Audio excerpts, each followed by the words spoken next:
Okay, so I will give you fair warning. The title isn't lying.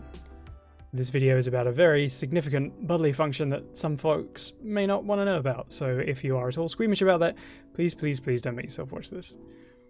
Having said that, I'm not like a fan of being overly gross in the first place, so most everything here will be described in euphemistic terms, but it's still a lot to be talking about, even in like a, a roundabout way.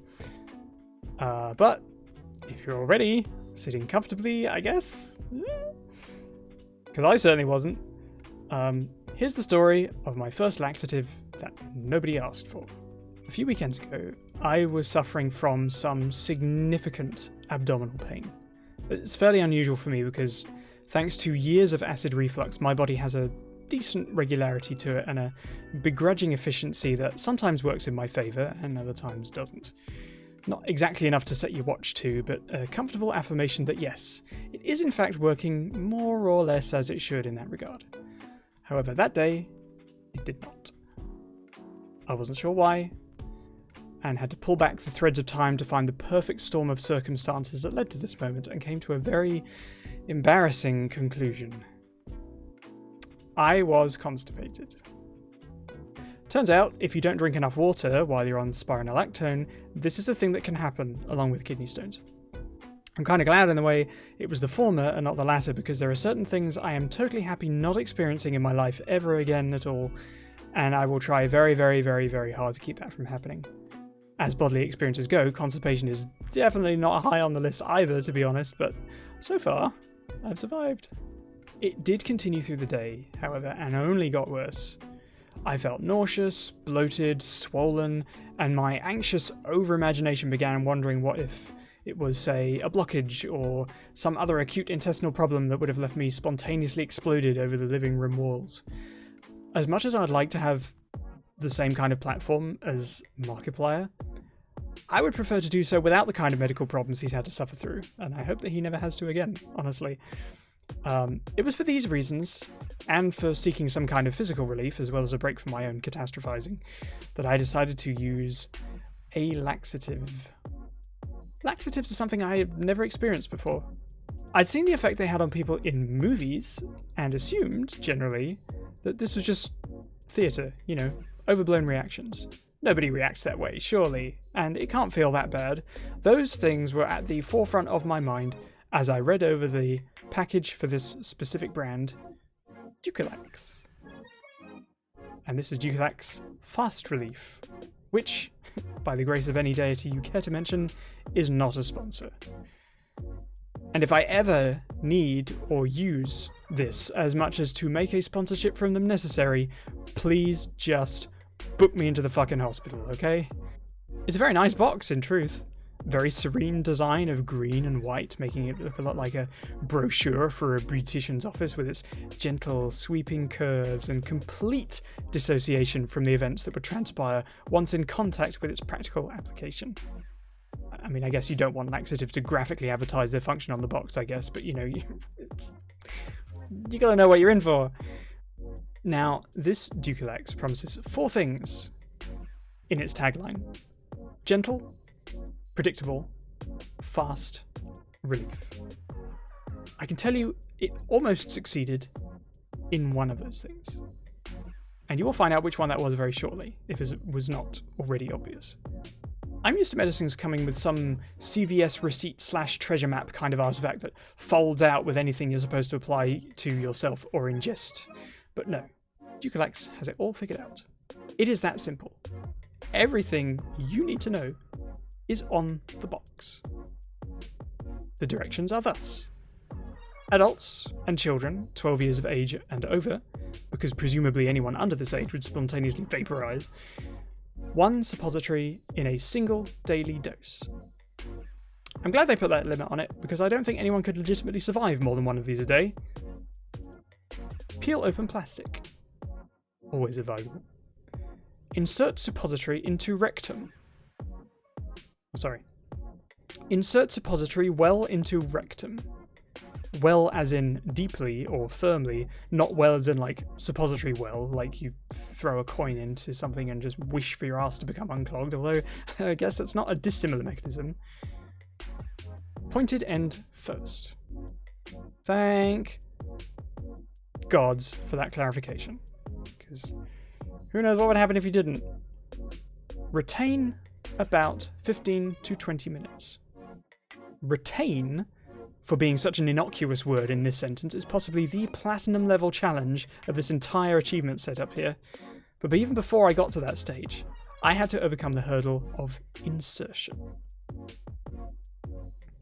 I took the suppositories out, and it's no reassurance that they come out like a bullet chain, linked together in a string of sharp plastic casings as if you're about to load them into some Gatling gun and bring the war on poor digestion right to the houses of the constipation warlords.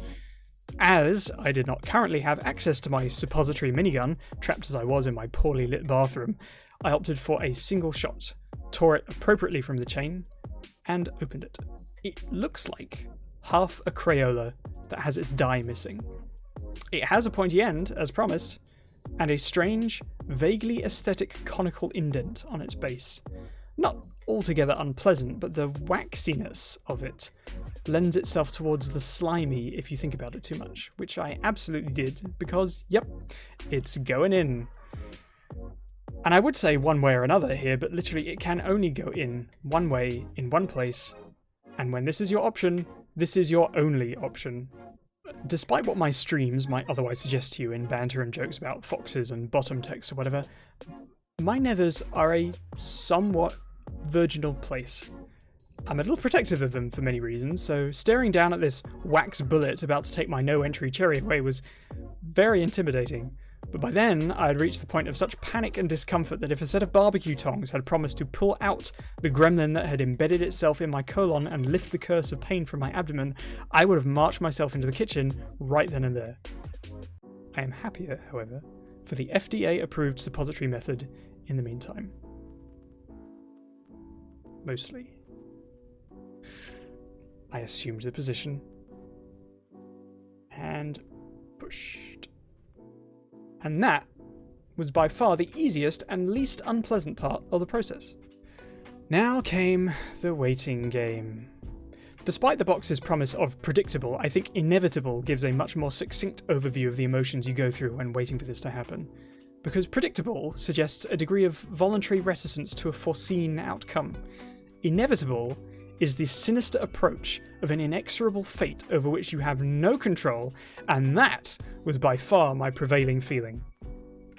I read reviews of this project that said that they felt effects anywhere from 1 minute to 20 after biting the bullet, so to speak, in a vulnerable state where even a second feels like an eternity. That wide event horizon is terrifying and vast. You don't know if it'll hit you now or after you finish the Game Grumps video you're watching. And I was, actually at the time, watching the playthrough of the Black Cauldron to try and give me something positive to focus on, but the building terror and strange physical sensations had me cast my phone down in caution very soon after things began. Because oh, did they begin. It started with a bubble. Not like blowing bubbles, but a bubbling sensation. Soft, slow, irregular, light. Like out-of-date pop rocks, I guess. Up where they shouldn't be. It was very, very weird. And I figured out now it had deployed the first stage of its action to weaken the colon's defenses. And let go of its treasure, I guess. I don't know. There was also the creeping sensation that something was happening because my legs wouldn't stop shaking. I get nervous anyway, but sometimes your body knows something's wrong before you're truly cognizant of it. And everything below my ribcage was desperately waving red flags as if it was about to be attacked by jaws from my U-bend. Then it happened. About 20 minutes of fear was the prime loading time, and from that came the first wave. And then I understood the movies were not lying. It made me go. Nothing about it was voluntary. It was also not gentle. And given that it hit me up with pretty much no warning, it was also not predictable. And actually, considering that it was at the uppermost end of the promised times of its arrival, not exactly fast by its own remit. By other remits, probably, but... Anyway, it was also not yet done with me. I knew there was more to come. There was no way that was it. And the shaking of my body dictated a warning to be heeded, so I remained in place, awaiting the storm's second front to hit me. And it did. Hard, fast, sharp, inescapable. But oh, we were still far from done. The third impact was something of an epiphany. I suffered from a moment of clarity. The dark serpent of my torture lay exorcised from my bowels, slowly drowning in the porcelain oubliette beneath my beleaguered self. I realised, as I had no choice but to groan loudly at the mercy of involuntary full-body contractions, that this laxative had the same cadence as something I was very familiar with. The Shrek movies. The first one, at the time, had been a life-changing event. Something I think I knew I needed, but didn't know how much until it happened to me. The second, bigger, bolder, better, full of promise for what might happen next. The third, though, painful, forced, over-budgeted, leaving a trail of destruction behind it and an existential cry into the void at what should never have been, which led me to finally steel my expectations and gird myself for how Shrek 4 would treat me. And I was right. Somewhat of a redemption, but still painted too brightly in the colours of what preceded it. And after that monumental 4-part marathon of bodily expression, shaking, sweating, cold and exhausted, I dragged myself to bed and slept. And there you are. That's the story of my first laxative and my first suppository, because I'm sure you desperately all wanted to hear it, but it was an experience I will never forget, and I hope I will never, ever, ever have to do again. Anyway, thanks for coming to my YouTube channel to hear about my bowel movements. I hope you have a better day than I did.